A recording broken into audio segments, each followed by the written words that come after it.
Hello guys, dito kami ni Bunso sa likod ng bahay. Kumuha kami ng mangga dahil gagawa kami ng pickled mango. Yan, request niya kasi yan dahil nag-crave siya lagi sa mangga. Sarap kasi papakin pag pickled. Ayan. Ayan, busy siyang nagsiselfone.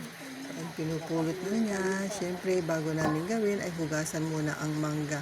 At siya ang nakatuka na magbabalat. Tingnan nyo, ang galing niya magbalat.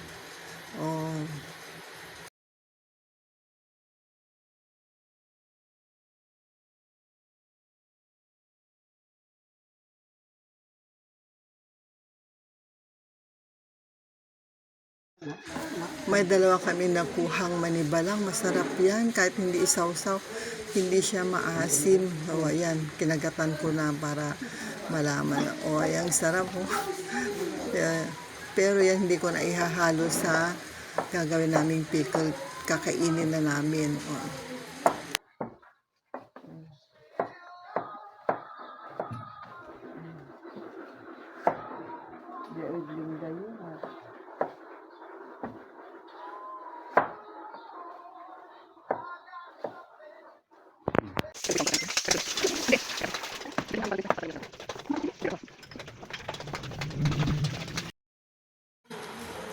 Pag nakat, ilalagay namin sa garapon. At pag napuno yan, magpe-prepare kami ng asukal, water, at saka suka. Tapos lalagyan namin ng sili at pakuluan ng kaunti. At pag kumulo na, palalamigin namin. Tapos ilalagay din namin dyan sa garapon at saka dyan sa lalagyan ng ice cream. Tapos ibabad for 1 day or 2 days. Masarap na siyang kainin, lalo na pag yung ulam mo ay yung mga taba-taba, adobo, yon. Masarap yan na papakin para hindi ka maumay sa ulam na ganun. Ayan, ilalagay mo na, pupunuin mo, tapos yan, tapos ilalagay namin sa ref. Wow, ang sarap.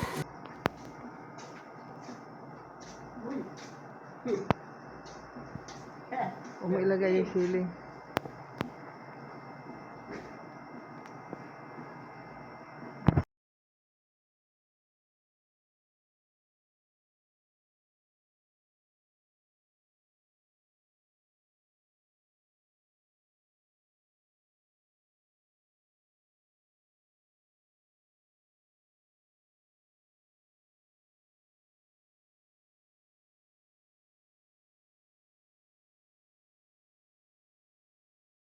Dinagalaw na.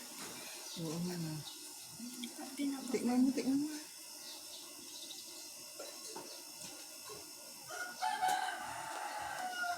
Ikaw Ang sarap ang asin. Yan po. Ayan, tignan mo.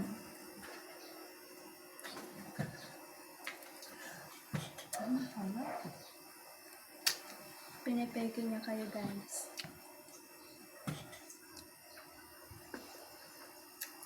Hot.